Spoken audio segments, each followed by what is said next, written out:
آج کے دور میں بنی اسرائیل کون، جانیے قرآن سے۔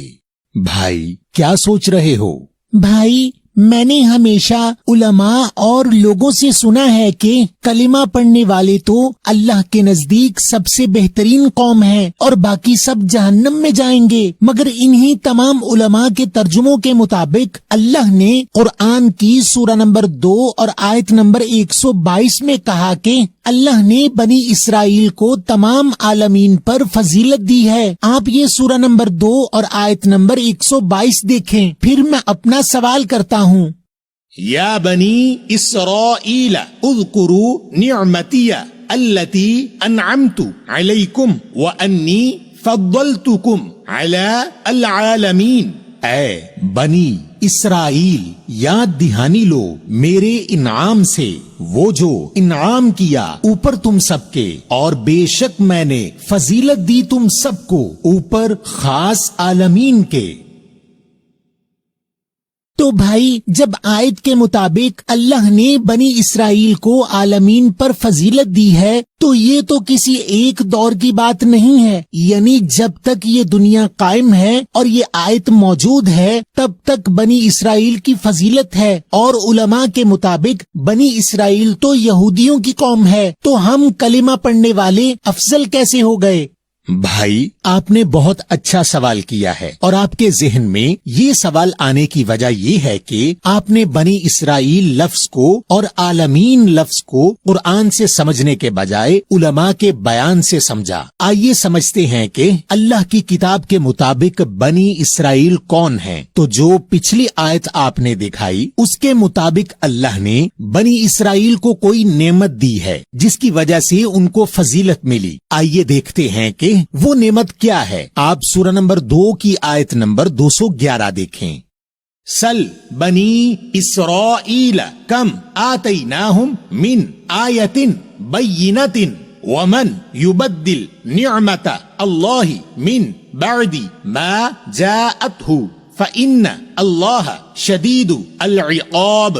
پوچھ بنی اسرائیل سے کتنی دی ان کو سے آیات واضح بیان کی ہوئی، اور جو کوئی بدل دے نعمت انعام اللہ کی سے بعد جو ان کو آیا، پھر بے شک اللہ شدید ہے، خاص پیچھے آنے والا۔ بھائی پہلی بات جو اس آیت سے مجھے سمجھ آئی کہ اللہ ہم کو بنی اسرائیل سے سوال کرنے کا کہہ رہے ہیں، تو اس کا مطلب یہ ہے کہ بنی اسرائیل ہمارے آس پاس ہونے چاہیے، یعنی یہ بنی اسرائیل ہر دور میں موجود ہیں اور ہمارے آس پاس ہیں۔ دوسری بات اللہ نے کہا کہ بنی اسرائیل کو اللہ نے آیات دی ہیں، اور اللہ اسی کو نعمت کہہ رہے ہیں، یعنی جس کو اللہ کی آیات ملی اس کو اللہ کی نعمت مل گئی۔ تو بنی اسرائیل تو وہ لوگ ہیں جن کے پاس اللہ کی آیات ہیں۔ جی بھائی، اور عالمین کے بنیادی حروف عین لام میم یعنی علم کے ہیں، تو عالمین علم لینے دینے اور علم رکھنے والوں کو بھی کہتے ہیں۔ تو بنی اسرائیل وہ لوگ ہیں جو اللہ کی کتاب کی آیات سے علم لیتے ہیں، کیونکہ بنی اسرائیل کو اللہ کی آیات کی نعمت ملی، اس لیے بنی اسرائیل کے پاس عالمین کے اوپر فضیلت ہے۔ تو بھائی اب میرے 2 سوال ہیں، اگر بنی اسرائیل کے پاس اللہ کی آیات ہیں تو کیا بنی اسرائیل یہودی نہیں مسلم ہیں؟ اور میرا دوسرا سوال یہ ہے کہ آیت میں اللہ نے بنی اسرائیل کو اللہ کی نعمت تبدیل کرنے سے منع کیا ہے، تو بنی اسرائیل اللہ کی نعمت کو کیسے تبدیل کر سکتے ہیں؟ بھائی آپ کے پہلے سوال کا جواب کہ کیا بنی اسرائیل یہودی نہیں مسلم ہیں، سورہ نمبر 10 کی آیت نمبر 90 میں موجود ہے، جس میں فرعون یعنی تکبر کرنے والے کا مثالی کردار کلمہ پڑھ کر بنی اسرائیل کے رب پر ایمان لا کر مسلم ہونے کا دعویٰ کر رہا ہے۔ آپ سورہ نمبر 10 کی آیت نمبر 90 دیکھیں۔ وَجَاوَزْنَا بِبَنِي إِسْرَائِيلَ الْبَحْرَ فَأَتْبَعَهُمْ فِرْعَوْنُ وَجُنُودُهُ بَغْيًا وَعَدْوًا حَتَّى إِذَا أَدْرَكَهُ الْغَرَقُ قَالَ آمَنْتُ أَنَّهُ لَا إِلَهَ إِلَّا الَّذِي آمَنَتْ بِهِ بَنُو إِسْرَائِيلَ وَأَنَا مِنَ الْمُسْلِمِينَ۔ اور ہم نے پار کر دیا ساتھ بنی اسرائیل خاص بحر علمی بہاؤ، پس پیروی کی ان کی فرعون نے اور اس کے لشکر نے سرکشی سے اور دشمنی سے، یہاں تک کہ جب اس کو پہنچا خاص ڈوبنا، کہا میں ایمان لایا، بے شک وہ ہے نہیں کوئی حکم دینے والا مگر وہ جو ایمان لائے ساتھ اس کے بنو اسرائیل اور میں خاص مسلمین میں سے۔ بھائی اس آیت میں فرعون کا مثالی کردار کلمہ پڑھ کر بنی اسرائیل کے رب پر ایمان لا کر مسلم ہونے کا دعویٰ کر رہا ہے، تو اس کا مطلب ہے کہ بنی اسرائیل مسلمین میں ہیں۔ جی بھائی، اور مزید تصدیق کے لیے دیکھیں کہ بنی اسرائیل پر کیا تلاوت کیا جا رہا ہے جس میں اختلاف کیا جا رہا ہے۔ آپ سورہ نمبر 27 کی آیت نمبر 76 اور 77 دیکھیں۔ ان هذا القرآن يقص على بني إسرائيل أكثر الذي هم فيه يختلفون وإنه لهدى ورحمة للمؤمنين۔ بے شک یہ خاص قرآن پڑھائی جوڑتی ہے اوپر بنی اسرائیل کے اکثر وہ بیچ اس کے اختلاف کرتے ہیں، اور بے شک وہ ہے یقیناً ہدایت اور رحمت مومنین کے لیے۔ بھائی اس آیت کے مطابق بنی اسرائیل کے قرآن کے بیچ اختلافات میں قرآن سے بیان ہو رہا ہے، اور پچھلی آیات میں ہم نے پڑھا تھا کہ بنی اسرائیل کو آیات ملی ہیں اور ان کو مسلم کہا جا رہا ہے۔ جی میرے بھائی، اب مزید تصدیق کے لیے آپ دیکھیں کہ بنی اسرائیل کے اللہ سے معاہدے کی کیا شرائط ہیں۔ آپ سورہ نمبر 2 کی آیت نمبر 83 دیکھیں۔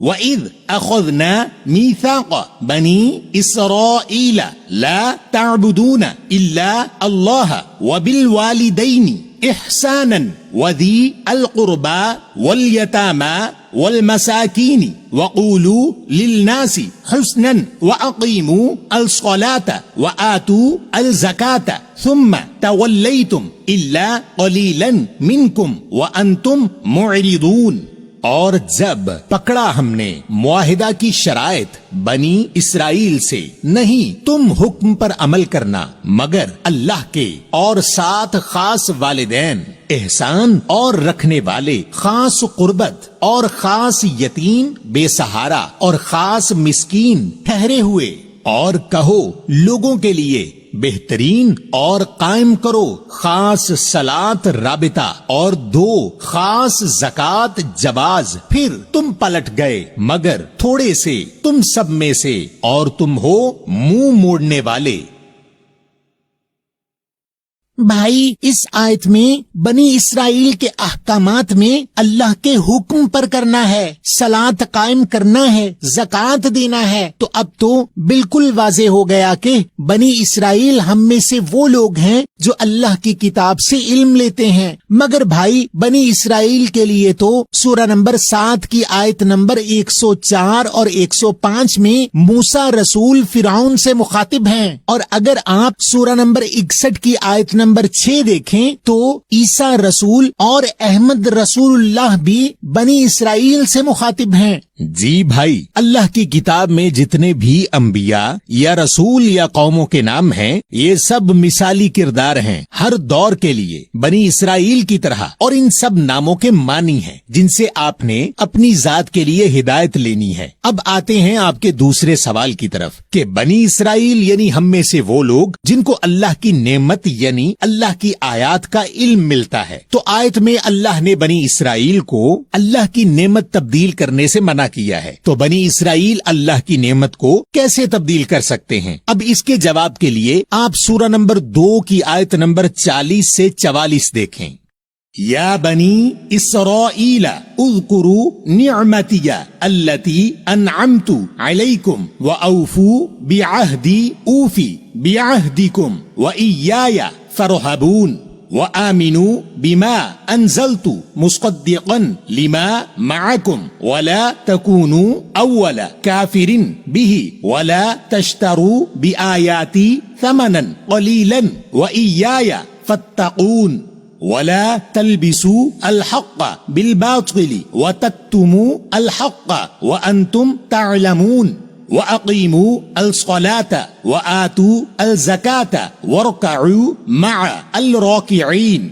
أتأمرون الناس بالبر وتنسون أنفسكم وأنتم تتلون الكتاب أفلا تعقلون۔ اے بنی اسرائیل، یاد دہانی لو میرے انعام سے، وہ جو انعام کیا اوپر تم سب کے، اور مکمل کرو ساتھ میرے عہد مکمل کروں گا، عہد ساتھ تم سب کے، اور مجھ سے ہی پھر ڈرتے رہو، اور ایمان لاؤ، امن میں آؤ، ساتھ جو نازل ہوا، تصدیق میں لیے جو تم سب کے پاس ہے، اور نہیں تم ہو پہلے انکار کرنے والے ساتھ اس کے، اور نہیں تم سودا کرو ساتھ میری آیات قیمت تھوڑی، اور مجھ سے ہی پھر محتاط رہو، اور نہیں تم لازم کرو خاص حق کو ساتھ خاص باطل کے، اور تم چھپاتے ہو خاص حق کو، اور تم علم رکھتے ہو، اور قائم کرو خاص صلاۃ رابطہ، اور دو خاص زکوٰۃ جواز، اور جھک جاؤ ساتھ خاص جھکنے والوں کے۔ کیا تم امر کرتے ہو خاص سوال کرنے والے کو ساتھ خاص نیکی، اور تم بھولے ہوئے ہو تم سب کی نفسیات کو، اور تم تلاوت کرتے ہو خاص کتاب لکھائی کی، کیا پھر نہیں تم عقل لیتے؟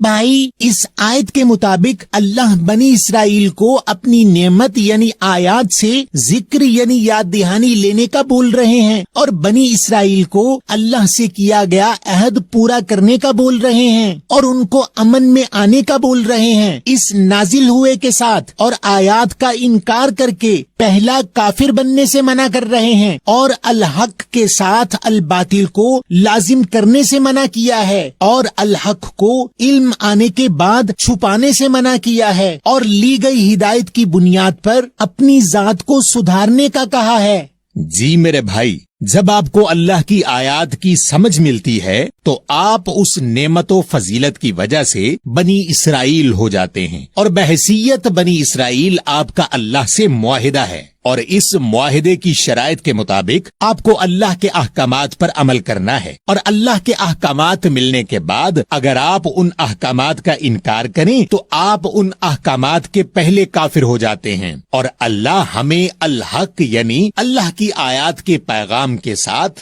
الباطل یعنی کسی اور انسان کی بات یا کتاب کو لازم کرنے سے منع کیا، یعنی آپ اللہ کے احکام کو جتنا اللہ کی کتاب میں بیان ہے اتنا ہی رکھیں، اور اس اللہ کے احکام میں کسی بھی انسان کی بات یا کتاب سے کچھ نہ جوڑیں، کیونکہ اگر آپ کو یہ لگے کہ اللہ کی کتاب میں موجود اللہ کا حکم تفصیلاً موجود نہیں، تو یقیناً آپ نے اس اللہ کے حکم کو اللہ کی کتاب سے ہی مکمل سمجھنے کی کوشش نہیں کی۔ تو اللہ کے حکم کو جتنا اللہ کی کتاب میں بیان ہے اتنا ہی رکھیں، اور اس اللہ کے حکم میں کسی بھی انسان کی بات یا کتاب سے کچھ نہ جوڑیں، کیونکہ یہی اللہ کے حکم میں کمی یا اضافہ کرنا اللہ کی نعمت کو بدلنا ہے، اور ان احکامات پر عمل نہ کرنا ان احکامات کا پہلا کافر بننا ہے، اور اسی لیے اللہ نے آیت میں اپنی ذات کو سدھارنے کے لیے احکامات لینے کا کہا ہے۔ بھائی، آپ کا بہت شکریہ۔ اب میں قرآن میں موجود بنی اسرائیل سے جڑی تمام آیات کو اپنی ذات سے جوڑ کر ان آیات میں موجود ہدایت کو سمجھوں گا، اور ملی ہوئی ہدایت پر عمل کر کے اللہ کے احکامات کا پہلا کافر نہیں بنوں گا۔ اور آپ ہماری مختلف موضوعات پر 50 سے زائد ویڈیوز ہمارے فیس بک پیج یا ہمارے کوسچن قرآن آفیشل کے نام سے موجود یوٹیوب چینل یا ہماری www.questionquran.com کے نام سے موجود ویب سائٹ سے دیکھیں، اور گھر میں موجود لفظ با لفظ ترجمہ والے قرآن سے تصدیق بھی کریں۔ آپ ہمارے کوسچن قرآن آفیشل کے نام سے موجود یوٹیوب چینل کو سبسکرائب ضرور کیجئے، تاکہ آپ کو ہماری تمام ویڈیوز فوراً ملتی رہیں، اور آپ ہماری ایپ سٹور اور پلے سٹور پر کوسچن قرآن کے نام سے موجود مفت موبائل ایپ ڈاؤن لوڈ کریں اور ہزاروں سوالات اور ان کے جوابات براہ راست قرآن سے حاصل کریں اور مختلف ترجموں سے قرآن کا مطالعہ کریں۔